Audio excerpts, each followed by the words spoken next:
Hello and welcome back to the Dash 2 podcast. I am your host, Logan, and today we get a great episode. We're going 32 teams, 32 minutes, or 42 minutes, possibly 52 minutes. Who knows? It depends on how fast I get through everything. But let's not wait. Let's go.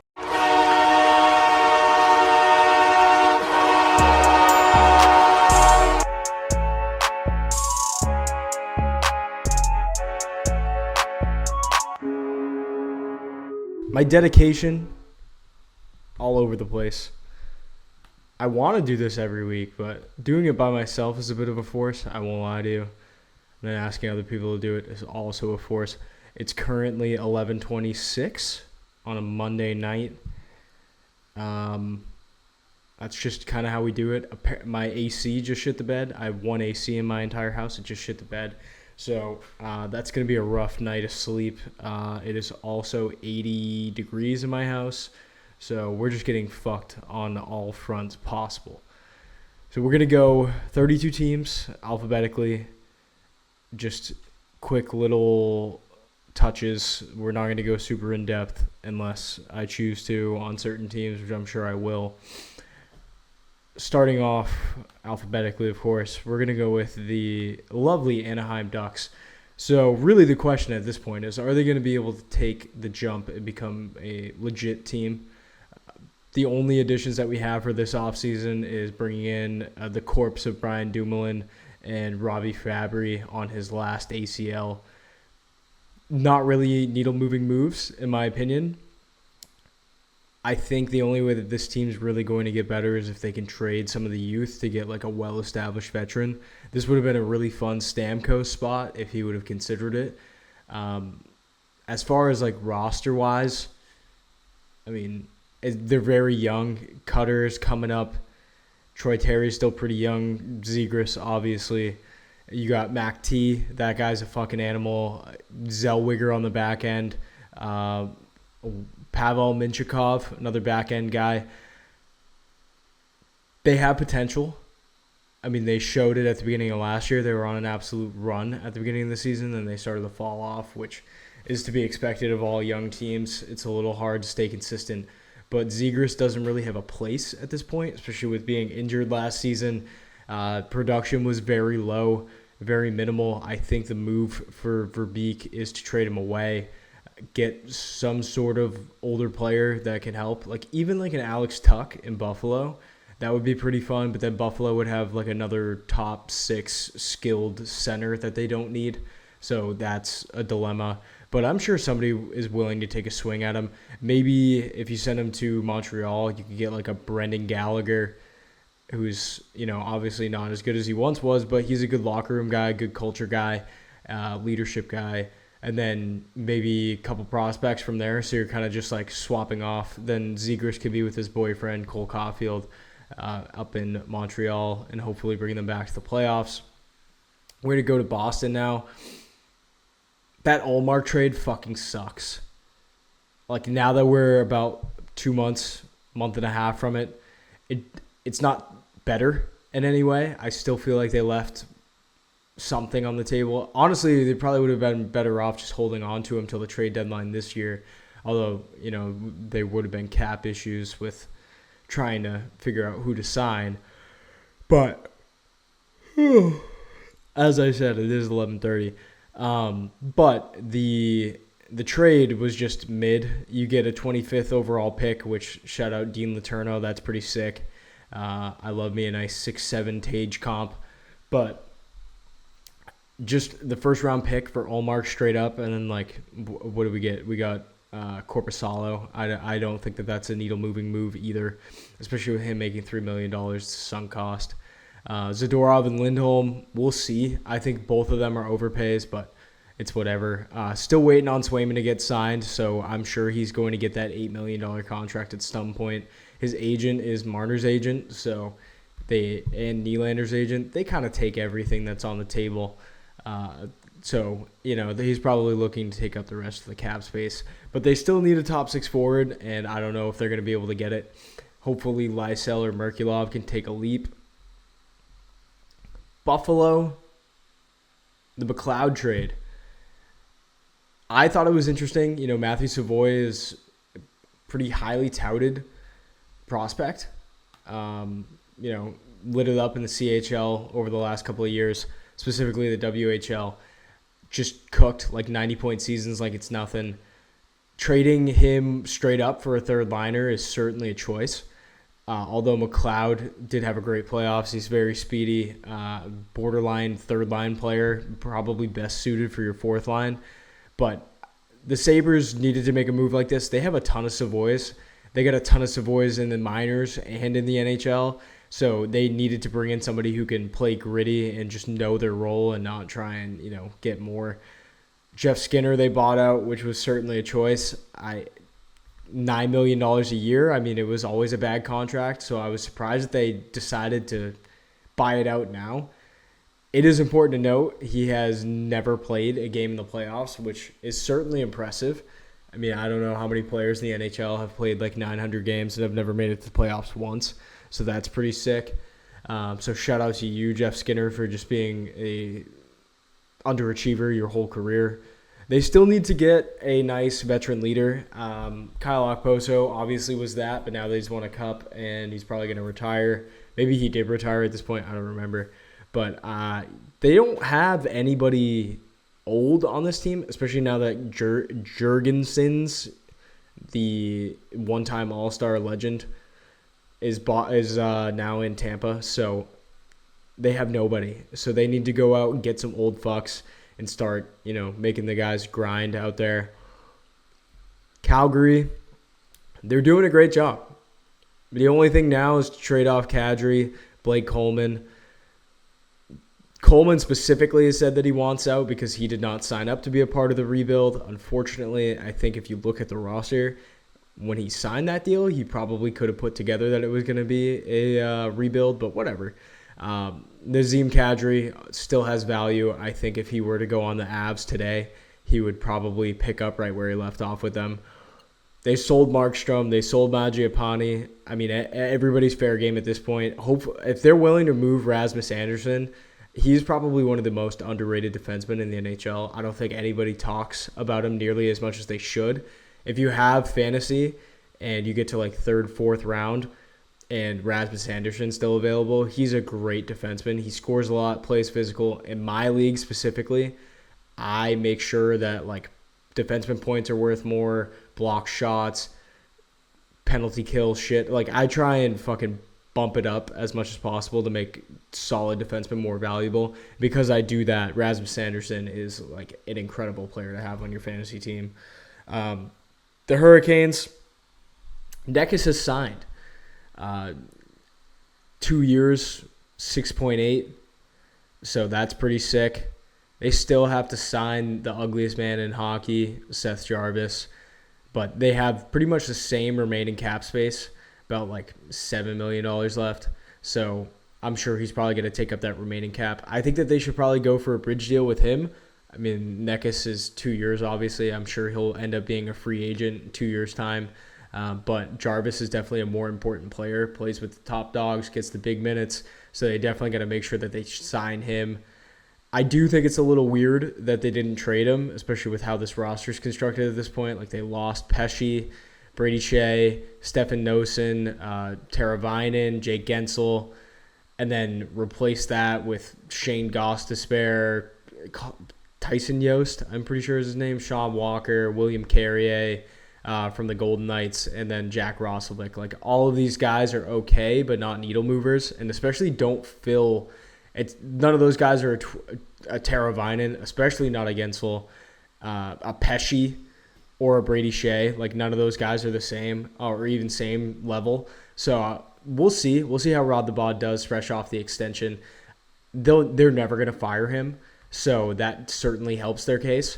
He's just going to be there until he dies, so that's fine. I mean, he's played most of his career there, so, well, not most of it, but the ending of it. So he's been living there for a long time. I'm sure he's going to die there.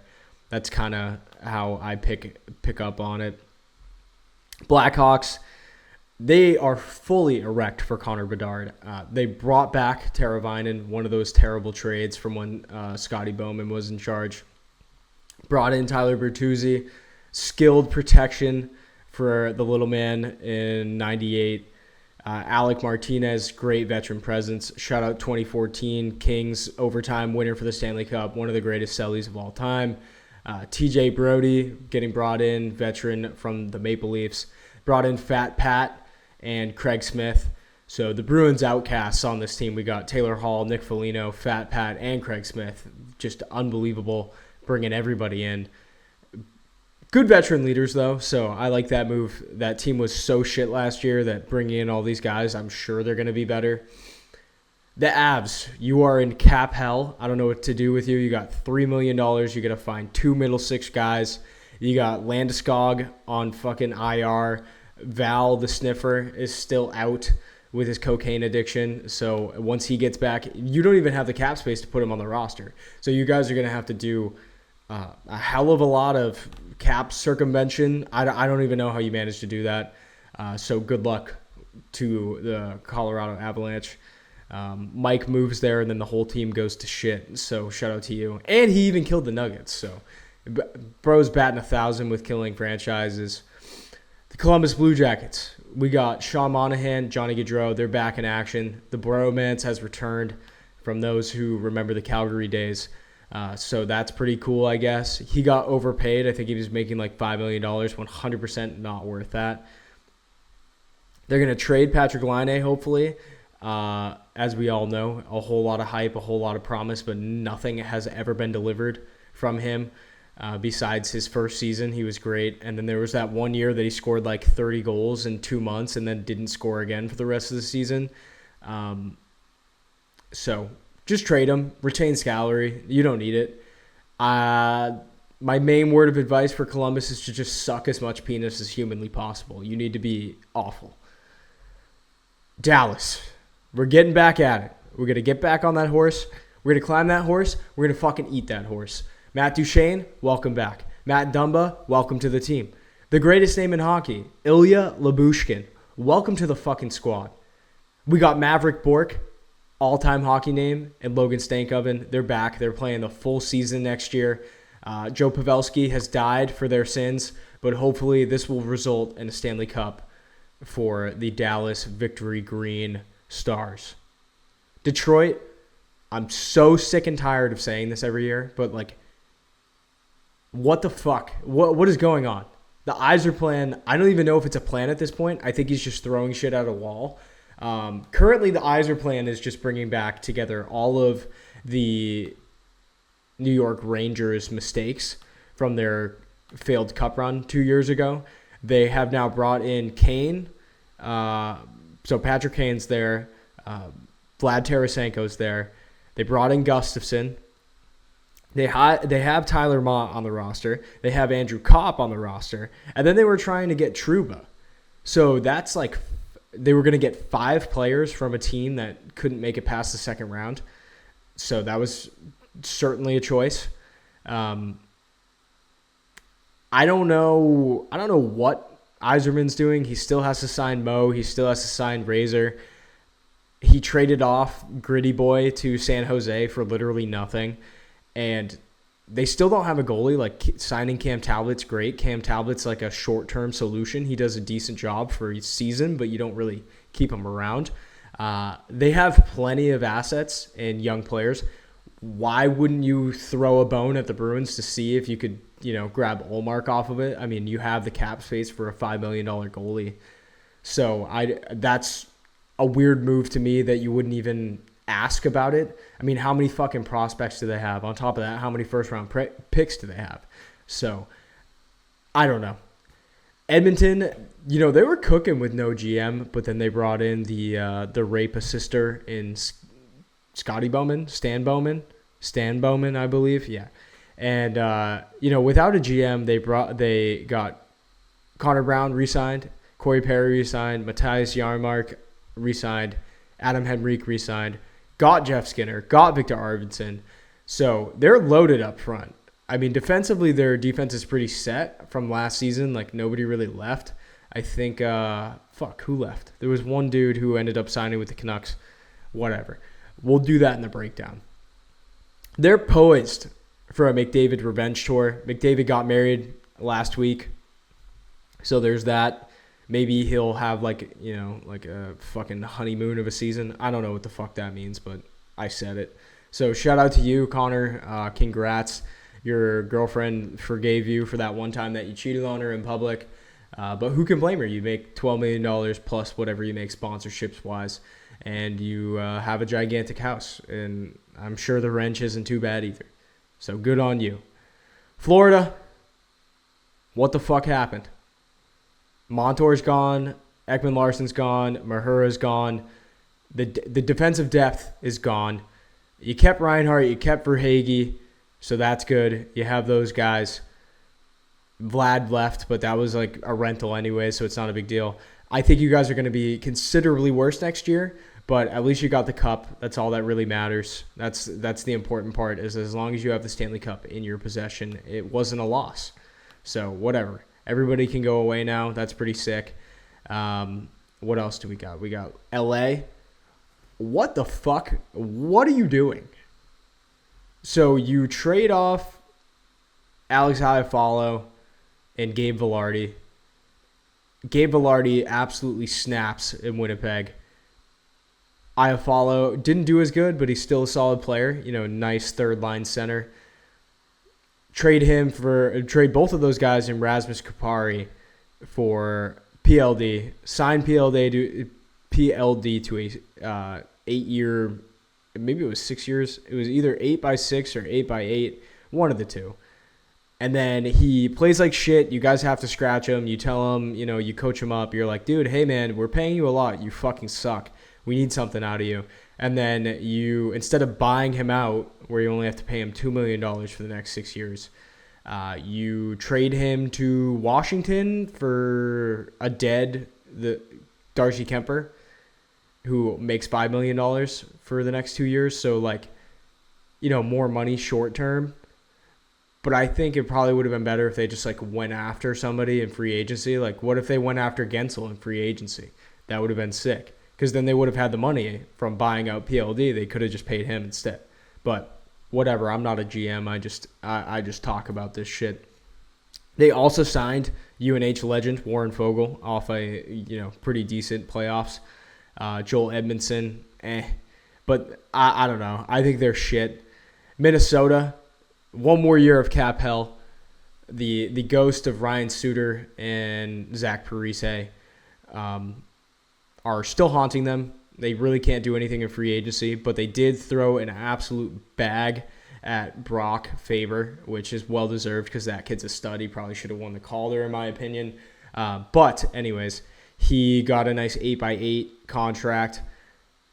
Shout out to Ryan Suter for getting bought out not once but twice. So he got bought out by the Wild and then got bought out by the Stars. So he's now getting paid $14 million a year to not work, or whatever the breakdown is from his contract with the Wild was $10 million and then his contract with the Stars was $4 million. So he was getting paid $14 million to do nothing. So that's pretty sick. Zach Parise retired, so RIP to you. Sorry the Avs couldn't get you the cup. Blame it on Val and his cocaine addiction. Montreal, I don't really give a fuck.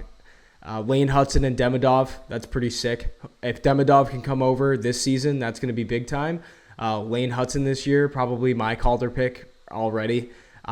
Kid was a fucking machine at BU. Every highlight that you watch, his edges, his fakes, his head fakes, his sight, his tape-to-tape pass, everything about this kid is bona fide superstar. He's a little undersized. He's a little Quinn Hughesy, but I like him. I think he's going to be a fucking great odd for the Calder. And the Calder trophy is going to be pretty wide open this year, so I'm sure you can get a bunch of guys at good odds, but that's my pick right now. Nashville. I'm fresh off a trip. Went down there. Holy shit. Steven Stamkos, Jonathan Marchessault, Brady Shea, Scott Wedgwood, and they have Askarov that they can move. So Askarov was a first-round pick, Russian goalie. You know how that is. He's going to be a stud. They re-signed Saros to a fat contract, so he's going to be there for 8 years. Askarov they no longer need. So if they can somehow hold him hostage, maybe in the AHL or in a backup role or rotating third goalie because Wedgwood's a solid backup, If they could hold on to him and then find a spot for him where somebody's willing to give up some serious assets, maybe like a current roster player or potentially, some prospects that may come up down the pipeline, but preferably now, like they have a window now. That's going to be awesome. So hopefully they can trade him. I think I think the Preds are going to be a really, really strong contender next season, and I'm excited for that. They do need a rebrand, though. That yellow and that navy is fucking disgusting, and I hate it so much. New Jersey, you're going to bounce back this year. You brought in Brett Pesce. You brought in Stefan Nason and Brendan Dillon. I'm a big Brendan Dillon guy. Love the way he plays. Very physical, solid defensive defenseman. And they're healthy. So, like, Jack Hughes isn't going to miss 80 games again. There's no way. I think bringing in Thomas Tatar on a buy low contract could be nice. He had some decent seasons a few times with different teams. So that's pretty good. Trading Marino kind of sucks, but, now Nemec has a full-time spot on that D. Luke Hughes, Dougie Hamilton. Dougie Hamilton will be back for a whole year, so that's pretty big time. They just got to hope that the rookies don't, flop. The sophomore slump is a thing. Just ask Matty Beniers. The Islanders, I don't know, man. Every offseason it seems like Lou is dead, so that's definitely concerning. But they got Anthony Duclair, which will be nice for Matthew Barzal. I think Duclair and Barzal on a line is going to go dummy. New York Rangers, if they do end up trading Trouba, I think that's fucking hilarious. To, like, give a guy a C and then a few years later just, like, try and get rid of him is pretty baller. So shout out to you, Chris Drury. I mean, you already did it to Barclay Goodrow, so you already show that you don't give a fuck. So that's pretty dope. I don't think that their roster's any better. I think they got worse. So we'll see. Hopefully they can make it work. They're going to have to give Laugh a bag next year.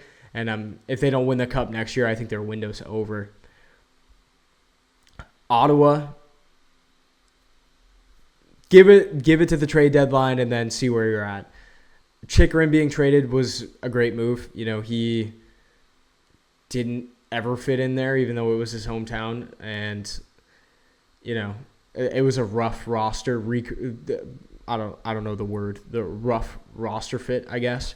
Shabbat has been there forever. He hasn't done anything. Giroux could be useful to a team that's in contention. I think it's the last year of his deal too, so that would be nice. Josh Norris, he gets injured every year. Maybe he needs a change of scenery. Holy fuck. Shane Pinto, Parlay Pinto, he got re-signed. He's re-upping. I don't think you could trade him. He's at a cheap deal, so maybe just see how it goes next year.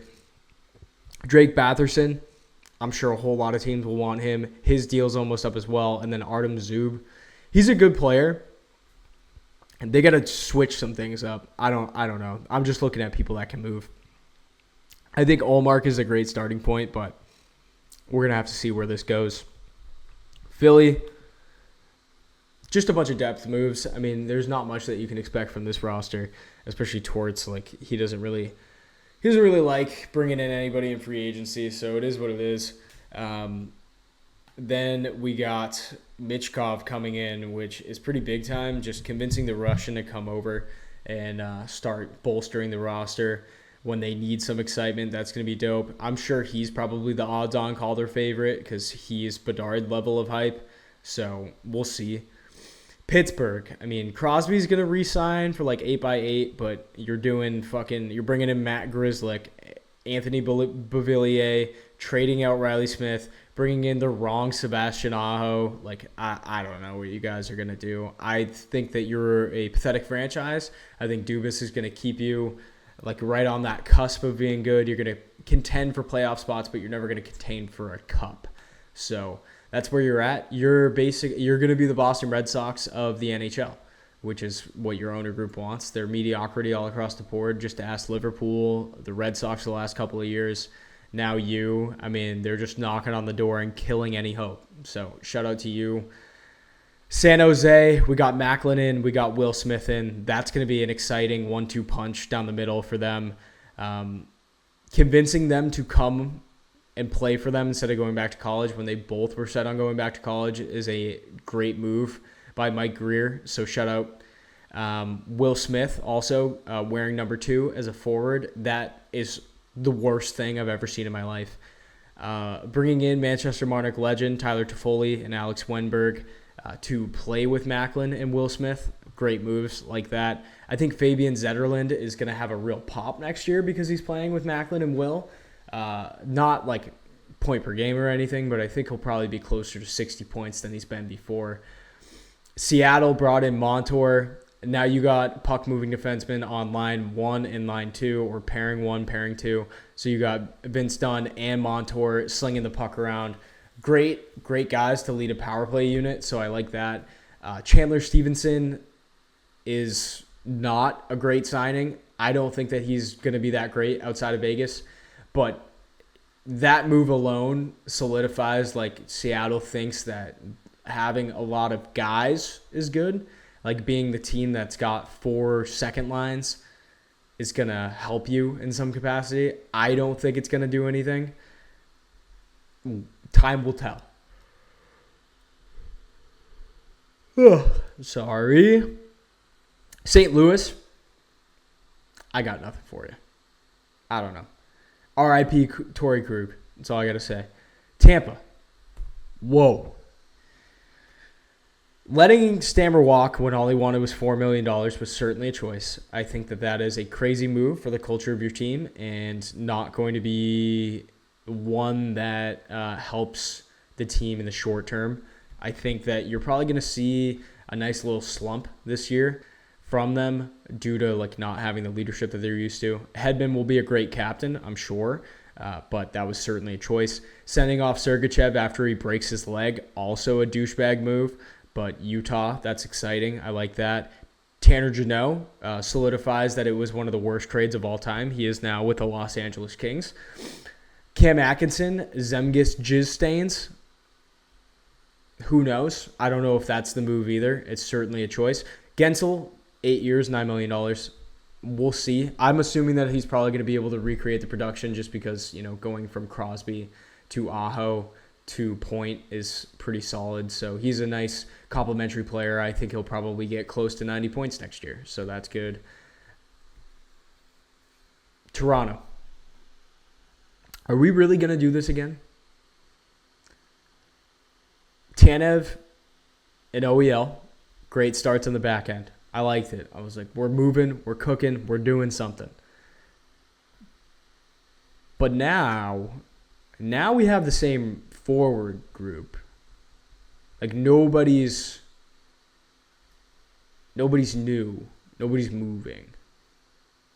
And like Joseph Wall is not really a long-term solution to goaltending. I mean, he's pretty good. Maybe he could be pretty good this year. He was decent last year. But, I mean, if you're trying to win a cup, I don't know if Joseph Wall is the answer. You already proved you couldn't win with the JT, Marner, fucking Matthews, Nylander thing. But we're going to run it back one last time. Tavares is a free agent next year, so that'll open up $9 million in the cap. But then Marner is also going to be a free agent, and then he's going to sign for $15 million. Then we'll be in the same exact spot that we were already. Tavares, though, I mean, hey, you got the bag. That's all that matters. Hopefully he re-signs with them for like $2 million. Or what would be really fun is if he goes back to New York. That would be really funny if he went back to the island. I would love that. Utah, we're soaking out here, baby. We're fucking soaking. We got Sergachev, Marino, Dursey. Great moves coming in on the back end. They had pretty decent stuff in place already, even though there was a bunch of people up for free agency. But I think this is the year you either make the playoffs or you start trading guys. Like Clayton Keller is way too good to be on a mediocre team that never makes the playoffs or makes the playoffs once while he's on the roster. So do it for Clayton. Do it for the Mormons. Do it for the ghost of the Coyotes. Do it for the fans of Arizona. And do it for Jimmy Fredette. One of the greatest things to ever come out of Utah. Even though he's not from Utah, but BYU, you know what I meant. Vancouver. Insert the fucking music, dude. It's over. It's over for me. Jake DeBrusk is fucking gone. If you want an inconsistent forward, if you want 50 points, but you're confused how he gets there because it doesn't make any sense because he's a fucking dog every other game. If you want a guy who sellies so hard after being completely useless for 10 games consecutively, you fucking got your man. 7 years, $6 million, fucking awful deal. The streakiest bum to ever walk this earth.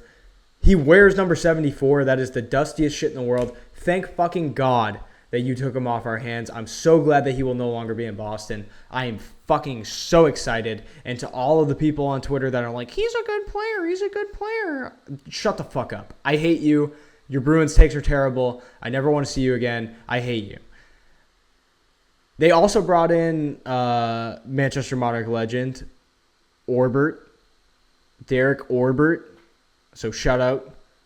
And Danton Heinen. So Vancouver just bringing in the Boston boys because it didn't work there, so it must work there. Vegas, your zero loyalty,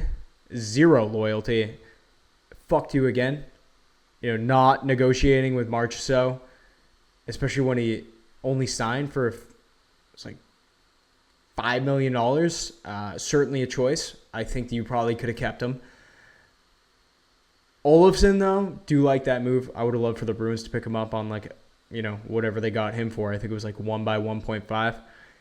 He can slot in on a top 6 role. I think he fell out of favor with the coach in Buffalo, so he didn't get as many reps. But if you were sticking with like Jack Eichel and a Mark Stone, I think he'd be a beast. So I like that move. Not really much else. Maybe Alex Holtz. That was a great move. I think that he could be another sneaky top 6 player. He also fell out of favor in New Jersey, but he's a very talented young player. The Capitals. I mean, hey, we're trying. We're making moves. We're going for Ovi's record. PLD's coming in for fucking Darcy Kemper. Great move. Andrew Mangiapane for a second. What are you going to do with a second-round pick? Logan Thompson in for a third-round pick. What are you going to do with a third-round pick? Chikrin for Jensen and a third. I mean, that's an immediate upgrade at the position. And what are you going to do with a third-round pick you guys can't draft? And then Waugh coming over from the Kings. Not Waugh, Roy. Sorry, I'm too fucking focused on the French. Is a solid stay-at-home defenseman. Getting him at 6 by 5.75 that's fucking incredible. I like all of their moves. They made the playoffs while being dead last season. So, I mean, the room is great. Oshie's still there. He might be retiring. Who knows? Tom Wilson's obviously a great locker room guy. Ovi's there. They clearly have a good unit, and that coach is fucking unreal. I'm forgetting his name, but he's done a great job since he took over. So I like the moves. I think Washington will again be in contention for a playoff spot. I don't know if they'll make it, though. Winnipeg. You got to move, man. We got to get you down in Houston. Got to get you somewhere warm, somewhere nice, somewhere where people, don't want to die for 6 months out of the year. I mean, it's to the point where, like, your first-round picks don't even want to come. I mean, Rutger McGroarty says fuck you. He doesn't want to be there. You can sell him off. Like, he's definitely got some value. Hopefully, if you do it before the season, you can get a roster player, maybe another prospect that will actually sign for your team. I don't know. Certainly an odd situation up there. I don't know. Nobody wants to sign there. You got to trade people, and then like you're on the border of blowing it up anyways. So we'll see. I think that's it. I think I did it. 32 and 33-46. I did a good fucking job. I mean, that's pretty impressive. I mean, realistically, it was probably like 30 minutes, but 32 teams in 30 minutes is impressive. My note sheet is fucking immaculate. So I think the last thing that I want to talk about is what's going on with college players. So I think we're starting to see a real shift with players realizing that college might be the move because you have more say in where you end up and what ends up happening to you when you do sign. Because if you remember from a few years ago, you got the Jimmy Vesey. He wins the Hobie Baker, and then he was a Predators draft pick, I believe, but he didn't want to sign there. So he got shopped and then ended up signing with the Rangers. You've seen it happen with Adam Fox. He was a Calgary pick and then got traded to Carolina and then didn't want to sign with Carolina and then got traded to New York. And then obviously Adam Fox is Adam Fox. So that sucked. But, I mean, there's been kind of like they're shitting out little things, leading us to the path to realize that these American-born players, these college guys, are realizing how much leverage they have in their situation. Like, look at Cutter last year, knowing that he told Philly that he's not going to sign there, and then gets traded to Anaheim, and then signs the deal and immediately goes pro after his season's over. I mean, you're seeing it right now with Ryan Leonard in the Caps. Like, could he probably play for the Caps right now? Yeah, but he's choosing to go back to college against the scouts' advice just so he can try and win a national championship, which is like, that's a great mentality, but you could, have 40, 50 points in the NHL this year, especially with if you saw those rookie camp videos, he looks like he's ready to play right now. He's a fucking stud. So I'd be a little worried if I was a Caps fan. I mean, Will Smith tried to go back to school. Celebrini almost went back to school. These guys are definitely leaning towards realizing how much their value is and choosing to go the college route. So I think we're going to start seeing a lot more people going the college route for that reason. Because, I mean, if you're a third-round pick, what's the point of, you can't sign an entry-level deal anyways. And if you're in your second year and you're like a borderline NHL guy and you might end up going in the AHL, or even if you're a third-year player, you break out in college in your third year and, they want to sign you to an entry-level deal so you can play third line, fourth line, or even AHL minutes. Why would you not just hold out for that next year until your rights expire and then choose the team that you want to play for? Especially if you're a borderline guy. I mean, obviously, if you're a superstar, it makes things a little more difficult, but it's definitely interesting, and it's going to be even more interesting to see how kids start choosing whether or not to go to juniors or the USHL or something like that. Because I think the shift is coming, and especially with the coverage that they had of college this year and how successful the season is. I mean, fuck, what did Macklin have? 70 points as a freshman? Will Smith also had 70 points as a freshman. These kids coming in are fucking animals. The national development team for the U.S. is getting better and better. Pretty much all of those kids go directly to college. So it's becoming a movement, and I think you're going to see a lot more of it as we progress through the next couple of years. But that's pretty much all I got. I don't have anything else really to talk about. I think I probably want to talk. I'm going to start working on my individual off-season reports for each team. We're 60 days out from the hockey season, which is fucking incredible. I can't wait for that. Probably going to do. I want to do something with expansion teams and kind of do a rough expansion draft and where I would put franchises and stuff like that, because I mean, there's really nothing else going on right now. We're at August 6th at this point, so, I mean, we're at least a month away before training camp starts, so nothing really going on, but keep an eye out for some upcoming shit. This podcast is coming out on Wednesday, so that'll be the 7th. Happy anniversary to my lovely wife. 2 years of marriage. That's pretty cool. Nobody's going to hear this, though, so she's not going to know about this. I got TikToks. I got Instagrams. I got Spotify, Apple. I have a Twitter, if you want to follow that. I don't really do anything with it, but if that's what you want to do. Yeah, that's about it. Please subscribe. Let people know that you like this. I have fun doing this, even if nobody's listening. So even if it's just me listening tomorrow or Tuesday, or today's fucking Tuesday, Thursday or whatever, it's fine. I don't need people to listen. But thanks for listening if you did, and we'll see you next week, hopefully.